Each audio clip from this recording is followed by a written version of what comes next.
I tried to hug my wife after a long day. She pushed me away and said, "You think you earned that?"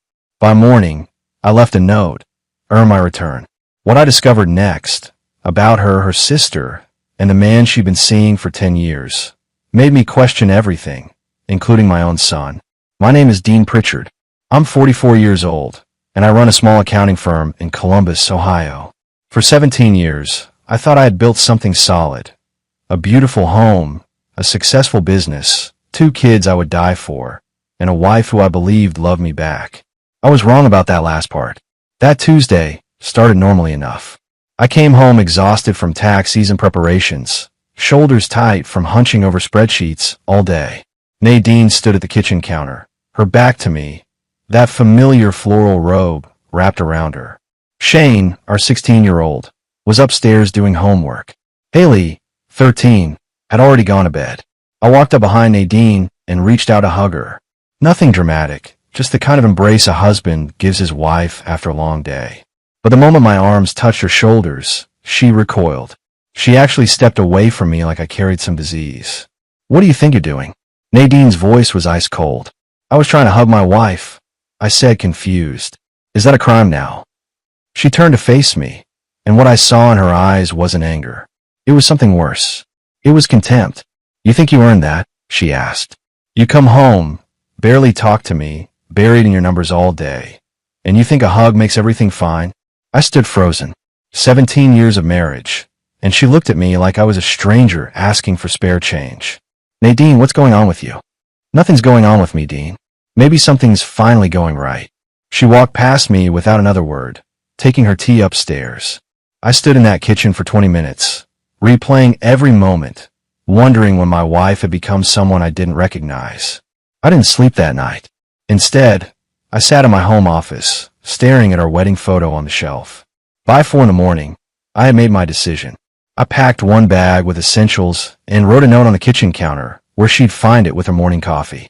4 words, "Earn my return." Dean. I left before sunrise, before the kids woke up, before I could second-guess myself. I didn't know where I was going. I just knew I couldn't stay in a house where my own wife flinched at my touch. I drove for 3 hours without stopping. The sun came up somewhere around Zanesville, painting the highway in shades of orange I would have appreciated on any other day. But that morning, all I could see was Nadine's face, that look of pure disgust when I tried to hold her. I found a motel outside of Cambridge, one of those places where nobody asks questions and the coffee tastes like yesterday's regrets. The room smelled like cigarette smoke and pine air freshener, but it had a bed and a lock on the door. That was enough. For the first few hours, I just sat there. No television, no phone calls, just silence and the hum of the ancient heating unit. My mind kept replaying the last year, searching for clues I might have missed. The late nights Nadine claimed she spent with her sister Denise. The business trips that seemed to multiply. The way she started sleeping with her phone under her pillow. Around noon, I finally turned on my phone. 14 missed calls. 8 from Nadine, 4 from Shane, 2 from my brother Stuart. I ignored them all and opened our family phone plan account instead. What I found made my stomach turn. One number appeared over and over in Nadine's call history. Always after 10 at night. Always when I was asleep or traveling for client meetings. The calls lasted anywhere from 45 minutes to 2 hours. This wasn't a friend catching up. This was something else entirely. I didn't recognize the number, but the area code was local. Whoever this person was, they lived close enough to be dangerous. My hands trembled as I scrolled through 3 months of records. The pattern was meticulous. They never called during family dinners. Never on weekends when I was home all day. Whoever Nadine was talking to, they knew my schedule. They were careful, calculated. I wrote down the number on a motel notepad and stared at it for a long time. Part of me wanted to call it right then, demand answers, hear the voice of the man who might be destroying my marriage. But I wasn't ready for that conversation. Not yet. Instead, I called my brother Stuart. "Dean, where the heck are you?" Stuart's voice was tense. Nadine called me crying, said you left in the middle of the night. Shane's worried sick. "I'm fine," I said. "I just needed some space." Space from what? What happened? I told him about the kitchen, about the hug, about the words that felt like a slap across my face. Stuart listened without interrupting, which wasn't like him at all. When I finished, he was quiet for a moment. Then he said something that stopped my heart. Dean, I wasn't going to say anything, but maybe now's the time. Last month, I saw Nadine at that Italian place on 5th Street. She wasn't alone. Some guy in a suit. I figured it was a client meeting or something, but they were sitting pretty close. Did you see his face? Tall guy, maybe mid-40s. Gray at the temples. Looked like money. I thanked Stuart and hung up. My wife wasn't just cold. She wasn't just distant. She was living a double life, and everyone seemed to know except me. I looked at that phone number again. Tomorrow, I would find out exactly who had stolen my wife's heart. Tonight, I would plan. The next morning, I woke up with a purpose. No more sitting in motel rooms, feeling sorry for myself. I needed answers, and there was only one way to get them. I drove back toward Columbus, but didn't go home. Instead, I parked outside a private investigation office I'd found online the night before. The building was unremarkable, sandwiched between a dry cleaner and a sandwich shop. Inside, a man named Vince DeLuca sat behind a cluttered desk, looking exactly like you'd expect a former cop to look. Tired eyes, thick hands, and a wedding ring tan line on his finger. Divorce cases are my bread and butter, Vince said after I explained the situation. Give me that phone number in a week. I'll tell you everything about this guy, including his shoe size. I handed over the number and a photo of Nadine from my wallet. Vince studied it for a moment, then nodded. Pretty woman. They usually are in these cases. I'll be in touch. While Vince worked his magic, I checked into a different motel closer to the city. I couldn't stay away forever. Shane and Haley needed to know their father hadn't abandoned them. But I wasn't ready to face Nadine. Not until I knew exactly what I was dealing with. That evening, I met my friend Terrence at a bar near his office. We'd known each other since college, back when life was simple and the future seemed limitless. He was the only person besides Stuart I could trust with this. You look terrible, Terrence said, sliding a beer across the table. Feel worse than I look, I replied. I told him everything. The rejection in the kitchen, the phone records, Stuart's sighting at the restaurant. Terrence listened without interruption, his expression growing darker with each detail. Dean, I need to tell you something, he said when I finished. I wasn't sure if it meant anything, but now I think it does. About 2 months ago, I ran into Nadine at that charity gala downtown. The one for the children's hospital. You were supposed to go, remember? But you had that emergency with the Patterson account. I remember. What about it? She was there with some guy. Introduced him as a colleague from her sister's company. But the way they moved together, the way he touched the small of her back when they walked, that wasn't professional, Dean. I convinced myself I was reading too much into it. What did he look like? Tall, good-looking in that polished corporate way. Gray hair, expensive suit. Drove a silver Lexus. My hands tightened around my beer glass. This matched Stuart's description perfectly. The same man, appearing at multiple events with my wife while I worked late to provide for our family. Did you catch his name? Terrence frowned, trying to remember. Douglas something. I think she said Douglas. Douglas. Now the ghost had a name. I thanked Terrence and drove back to my motel, my mind racing. This wasn't a recent affair. This was something that had been building for months, maybe longer, right under my nose. They had been careful, choosing events where I wouldn't be present, constructing alibis that would never raise suspicion. But careful people make mistakes. Everyone does eventually. And with Vince digging into that phone number, and now a first name to work with, those mistakes were about to surface. I sat on the edge of my bed and pulled out my phone. Shane had texted me 3 times, asking where I was and if I was okay. My son, the boy I'd raised for 16 years, worried about his father. I typed back a simple message. I'm safe. I love you. I'll explain everything soon. Whatever happened next, my children would know the truth. They deserve that much. Vince called me 4 days later. His voice was flat, professional, but I could hear something underneath it. Sympathy, maybe, or just the weariness of a man who delivered bad news too many times. Got your information, he said. You're going to want to sit down for this. I was already sitting in my motel room, but I gripped the edge of the mattress anyway. The number belongs to a prepaid phone, but I traced the purchase to a credit card. The car belongs to a man named Douglas Kemp, 46 years old, partner at Kemp and Harrington Law Firm downtown. Specializes in corporate mergers and acquisitions. Divorced twice, no kids. Net worth somewhere north of $4 million. Douglas Kemp, a name I'd heard before, but couldn't quite place. There's more, Vince continued. I did some digging into his background. Kemp has a reputation. Likes married women, specifically ones whose husbands are too busy working to notice. This isn't his first rodeo, Dean. 3 years ago, he was named in a divorce case as the other man. The husband tried to sue him for alienation of affection, but Kemp's lawyers got it dismissed. A professional homewrecker. That's who my wife had chosen over me. What about Nadine? Any evidence they've been meeting in person? I've got photographs from last week, before you called me. They met at a hotel outside the city, the Marriott near the airport. Stayed for 3 hours in the middle of the afternoon while you were probably at work and your kids were at school. 3 hours. In a hotel room.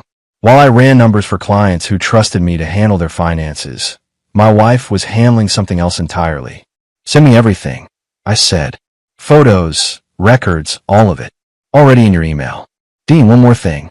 I looked into your family's finances like you asked. There's a second mortgage on your house, taken out 8 months ago for $180,000. The signature is your wife's, but the paperwork lists both of you as borrowers. I felt the room spin. I never signed anything like that. I figured, you might want to check your kids' college funds too. Your wife is listed as the primary account holder on both. After Vince hung up, I sat in silence for a long time. The woman I married, the mother of my children, had been draining our finances while sleeping with a millionaire lawyer. It didn't make sense. If Douglas Kemp was so wealthy, why did Nadine need our money? Then it hit me. She wasn't stealing for him. She was building her escape fund, a safety net for when she finally left me, made up of money I had earned through years of 70-hour work weeks. I opened my laptop and logged into the education savings accounts. The balance in Shane's fund, $12. Haley's fund, $37. Between them, I had saved over $90,000. Gone. All of it gone. My hands trembled, but not from sadness. From rage. Cold, focused rage. I picked up my phone and called my own lawyer. It was time to stop being a victim and start being the man my children needed me to be. My lawyer worked fast. Within 48 hours, he had subpoenaed the bank records and discovered exactly where our money had gone. The second mortgage payments were being deposited into a private account under Nadine's maiden name. The children's education funds had been liquidated over the course of 2 years, transferred in small amounts to avoid detection. But the real shock came when I finally decided to confront someone who might have answers. Nadine's sister, Denise. I found her at her apartment on the east side of Columbus. She opened the door with a look of genuine surprise, clearly not expecting me. Dean, what are you doing here? Nadine's been worried sick. She says you just vanished without any explanation. Can I come in? I asked. We need to talk. Denise hesitated, then stepped aside. Her apartment was small but tidy, filled with photographs of family gatherings where I now appeared as the fool who didn't know his wife was cheating. I know about Douglas Kemp, I said, not bothering with small talk. Denise's face went pale. She tried to recover, but the damage was done. Her reaction told me everything I needed to know. I don't know what you're talking about, she stammered. Don't lie to me, Denise. I have phone records. I have photographs. I have emails going back over a year. What I want to know is how long you've been covering for her. Denise sank on her couch, her hands trembling. For a long moment, she didn't speak. When she finally looked up, her eyes were wet with tears. 10 years, she whispered. The words hit me like a freight train. 10 years. Not months. Not a year or two. A decade. What did you just say? They've been seeing each other for 10 years, Dean. On and off at first, then more regularly after Haley was born. I told her stop. I begged her to end it. But she said Douglas made her feel alive in a way you never could. I stood frozen, trying to process the magnitude of this betrayal. Shane was 16. If this affair had been going on for 10 years, that meant it started when he was only 6 years old. When Haley was just 3. Did she ever mention anything about Shane? I asked, my voice barely above a whisper. Denise looked away, and that small gesture answered my question before she spoke. Dean, I think you should ask Nadine about that directly. Tell me, Denise. I deserve to know. She closed her eyes. About 5 years ago, Nadine got drunk at my birthday party. She told me something she made me swear never to repeat. She said Shane might not be yours. She was seeing Douglas before you two got married. There was some overlap. The room started spinning.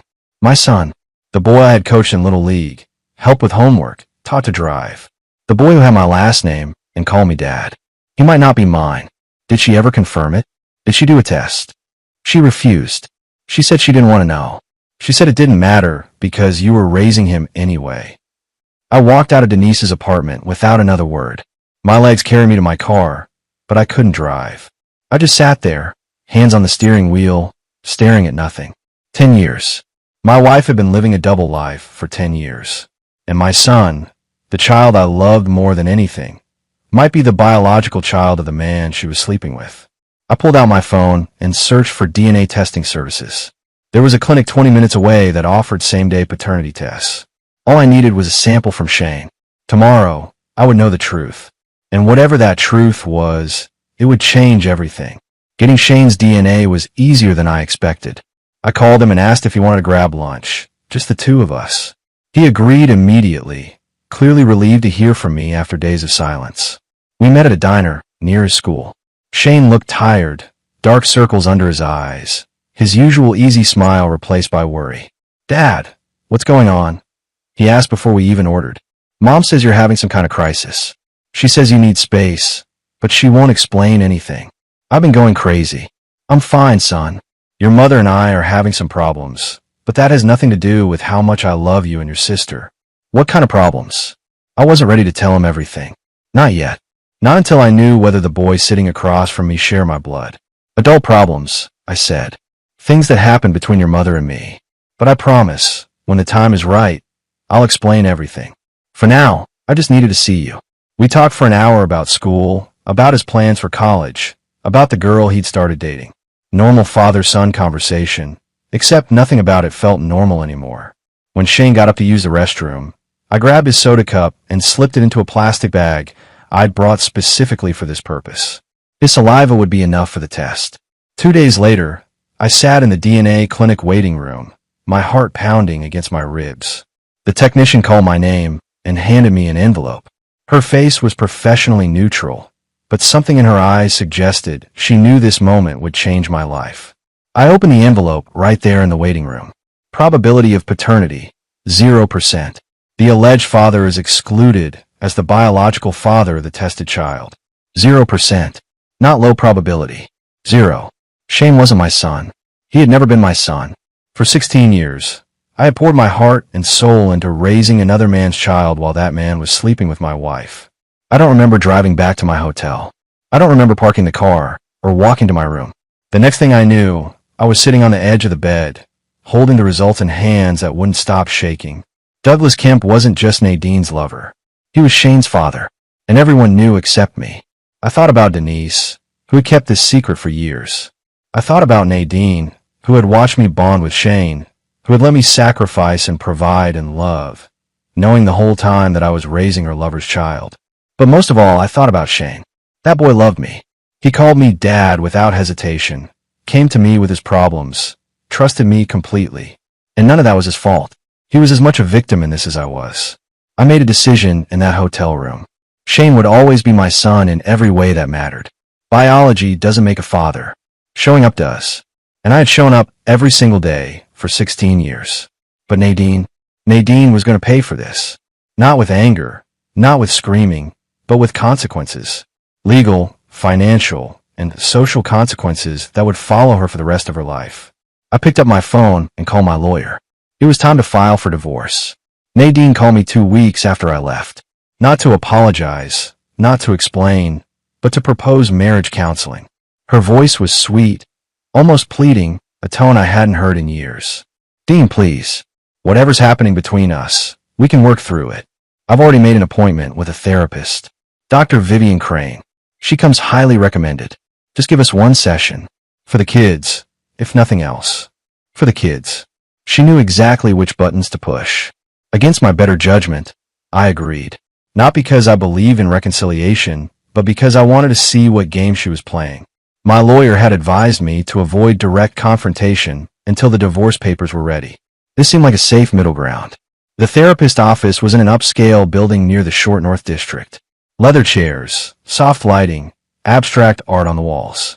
Dr. Vivian Crane greeted us with a warm smile that felt rehearsed. "I'm so glad you both decided to come," she said, gesturing toward a pair of facing armchairs. "Nadine has told me a little about what's been happening. Dean, I understand you left the home rather suddenly a few weeks ago. I noticed she didn't ask for my side of the story. She already had Nadine's version and seemed satisfied with it. I left because my wife made it clear she didn't want me there, I said calmly.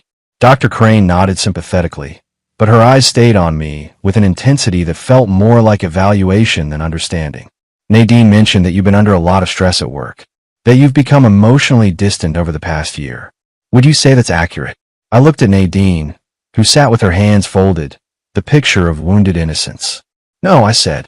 I would say that's a convenient story that ignores several important facts, such as the fact that my wife has been having an affair for the past 10 years with a man named Douglas Kemp, such as the fact that she's stolen nearly $200,000 from our family through a fraudulent second mortgage and by emptying our children's college funds, such as the fact that our son Shane may not be biologically mine. The room went silent. Nadine's face drained of color. Dr. Crane's professional composure slipped for just a moment before she recovered. Those are very serious allegations, Dean, the therapist said carefully. Nadine, would you like to respond? Nadine's eyes darted between me and Dr. Crane. I could see her calculating, trying to figure out how much I actually knew. He's having some kind of breakdown, Nadine said finally. This is exactly what I was worried about.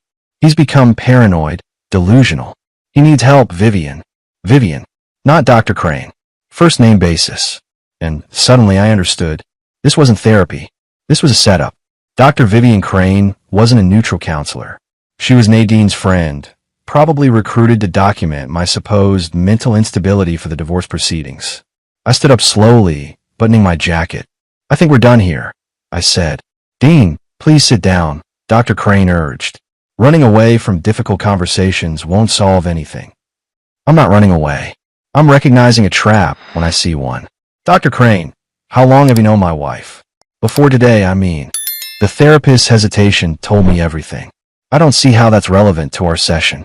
It's relevant because this isn't a session. It's an ambush. You were supposed to diagnose me with something, weren't you? Depression, paranoia, maybe a personality disorder. Something Nadine could use in court to paint me as unstable. Nadine stood up, her mask of innocence finally breaking. You think you're so smart, Dean. You think you figured everything out, but you have no idea what's coming. I smiled at her. It wasn't a happy smile. Actually, I know exactly what's coming. I'm filing for divorce tomorrow, and I have documentation of everything. The affair, the financial fraud, the forged mortgage documents. By the time my lawyer is finished, you'll be lucky to keep the clothes on your back. I walked out of that office without looking back. Behind me, I heard Nadine's voice rising in anger, demanding that Dr. Crane do something. But there was nothing left to do. The game was over, and she had finally realized she wasn't going to win. I didn't plan to tell Shane about the DNA test. Some secrets, I thought, were better left buried. But fate had other plans. 3 days after the therapy disaster, Shane showed up at my hotel room. I don't know how he found me. Probably tracked my phone through the family account. But there he was, standing in the hallway with red-rimmed eyes and a printed email in his hand. Is this true? He asked, holding up the paper. I stepped aside to let him in. The email was from Nadine to Douglas Kemp, dated 2 years ago. Shane must have found it on his mother's computer. You need to stop pressuring me about telling Shane. The email read, he's better off not knowing you're his real father. Dean has been good to him. Let's not destroy that. I sat down heavily on the edge of the bed. Of all the ways I imagined this moment, this wasn't one of them. Shane, sit down. Please. He remained standing, his whole body trembling. Just tell me the truth. Is Douglas Kemp my biological father? I couldn't lie to him. Not after everything. Yes. I had a DNA test done last week. The results confirmed it. Shane's legs gave out. He collapsed into the chair by the window, staring at me with a devastation I will never forget. You're not my dad? I am your dad, I said firmly. I've been your dad for 16 years. I taught you to ride a bike. I sat with you through every fever, every nightmare, every broken heart. I've loved you since the moment you were born. A piece of paper doesn't change any of that. But biologically, biology is just genetics. It's not love. It's not sacrifice. It's not showing up every single day. Douglas Kemp provided some DNA. I provided everything else. So you tell me, Shane, who's your real father? The boy broke down. He crossed the room and fell into my arms, sobbing like he hadn't since he was a little kid. I held him tight, my own eyes burning. I don't care about him, Shane said through his tears. I don't care about any of it. You're my dad. You've always been my dad. And I always will be. Nothing changes that. Not your mother's lies. Not some test results. Nothing. We stayed like that for a long time. When Shane finally pulled back, his face was calmer, more resolved. What happens now, he asked. I'm divorcing your mother. It's going to get ugly. She's going to say things about me, try to turn you and Haley against me. I need you to be strong. What about Haley? Does she know? No.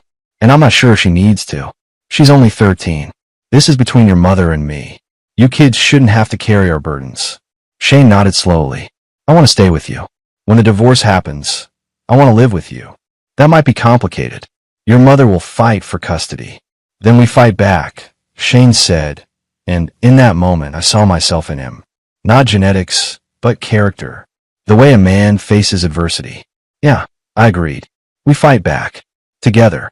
The divorce papers arrived at Nadine's door on a Thursday morning. I know because my lawyer called me the moment the process server confirmed delivery. She's going to be served with everything, he said. The affair documentation, the financial fraud evidence, the forged mortgage papers. Her attorney is going to have a very interesting day. I expected Nadine to call me screaming. Instead, she showed up at my hotel room that evening, mascara streaked down her face, looking nothing like the cold woman who had pushed me away in our kitchen. Dean, please, she begged the moment I opened the door. We can work this out. I made mistakes, terrible mistakes, but we have 17 years together. We have children. Doesn't that mean anything to you? I leaned against the doorframe, arms crossed. It meant everything to me. That's why I worked 70-hour weeks to provide for this family. That's why I missed vacations and holidays to make sure Shane and Haley had college funds. Funds you empty, by the way. I can explain about the money. Can you explain about Douglas Kemp? Can you explain 10 years of lies? Can you explain letting me raise his son while you two laughed behind my back? Nadine flinched like I'd slapped her. I never laughed at you. Neither did Douglas. It wasn't like that. Then tell me what it was like. Help me understand how a woman looks her husband in the eye every day for a decade while sleeping with another man. She was silent for a long moment. When she spoke, her voice was barely a whisper. I was unhappy, Dean. You were always working, always stressed. Douglas made me feel seen. He made me feel alive. So instead of talking to me, instead of suggesting counseling or separation, you chose to betray everything we built. You chose to steal from your own children. You chose to let me bond with a boy who wasn't mine while keeping me in the dark. Shane loves you. That part was real. Shane loves me because I showed up. Every single day, I showed up. That's what fathers do. Douglas Kemp didn't show up. He just took what he wanted and let someone else do the hard work. Nadine reached for my hand, but I stepped back. Dean, I'm begging you. Don't destroy our family over this. I'll end things with Douglas. I'll pay back the money somehow. We can start over. I looked at this woman I had loved for 17 years. Part of me wanted to believe her. Part of me remembered the girl I married, the mother of my daughter, the life we had built together. But that life was built on lies. And you can't rebuild on a foundation that's already rotten. No, I said quietly. We can't start over. You had 1,000 chances to tell me the truth, and you chose deception every single time. The divorce is happening. The only question now is whether we do this civilly or whether I release every piece of evidence I have to our friends, our families, and your precious Douglas Kemp's professional network. Nadine's expression hardened. The mask of the grieving wife slipped away, replaced by something colder. You'll regret this, Dean. I'll make sure of it. I already have regrets, Nadine. 17 years of them. But walking away from you isn't one of them. I closed the door in her face. Through the wood, I heard her standing there for a long moment before her footsteps finally retreated down the hallway. It was over. Not the legal battle. That would take months. But the marriage. The pretense. The hope that somehow this could be fixed. I sat down on the edge of my bed and felt something I hadn't expected. Relief. The weight of a decade of lies was no longer mine to carry. Whatever came next, I would face it as a free man. The divorce was finalized on a crisp October morning. Judge Harrison reviewed the evidence, listened to both attorneys, and made his ruling. I received the house, primary custody of Haley, and joint custody of Shane. Nadine was ordered to repay the stolen education funds from her share of the marital assets, which left her with almost nothing. Douglas Kemp didn't fare much better. When his law firm learned about the forged mortgage documents, evidence my lawyer strategically shared with their ethics board, they launched an internal investigation. He wasn't disbarred, but he was forced into early retirement. His reputation in Columbus legal circles was destroyed. Nadine moved in with her sister Denise. Last I heard, Douglas had ended their relationship. Apparently, the affair was only exciting when it was secret. Once everything came into the light, he discovered he didn't actually want to build a life with my ex-wife. He just wanted the thrill of taking something that belonged to someone else. Shane graduated high school that spring with honors. He gave a speech at the ceremony about the importance of integrity, about how a man's character is defined not by his circumstances, but by his choices. I sat in the audience with Haley beside me, tears running down my face. After the ceremony, Shane found me in the crowd. "Thanks, Dad," he said, hugging me tight. "For everything. For staying. For fighting. For being my father even when you didn't have to be." "I always had to be," I replied. "That was never a choice. That was just love." Haley adjusted better than I expected. She was angry at her mother for a while, confused about why our family had broken apart. But kids are resilient, and with time and patience, she came to understand that some relationships can't be saved, no matter how much we might want them to be. I started dating again about 5 months after the divorce. Nothing serious at first, just coffee with a woman named Rebecca who I met through my accountant's wife. She was divorced too, with a teenage son of her own. We understood each other's wounds in a way that felt comfortable rather than forced. One evening, sitting on my back porch watching the sun set over the yard I had almost lost, I thought about that night in the kitchen. The night Nadine pushed me away and asked if I thought I had earned her affection. The truth was, I had spent 17 years earning things that should have been freely given. Love shouldn't require payment. Respect shouldn't be a transaction. A marriage shouldn't be a ledger of debts and credits. I had written "earn my return" on that note because I was angry and hurt. But looking back, I realized that wasn't really what I wanted. I didn't want Nadine to earn anything. I wanted her to love me the way I had loved her, unconditionally, completely, without keeping score. She couldn't do that. Maybe she never could. But somewhere out there, someone would. And in the meantime, I had my children, my integrity, and a future that belonged entirely to me. That was enough. That was more than enough.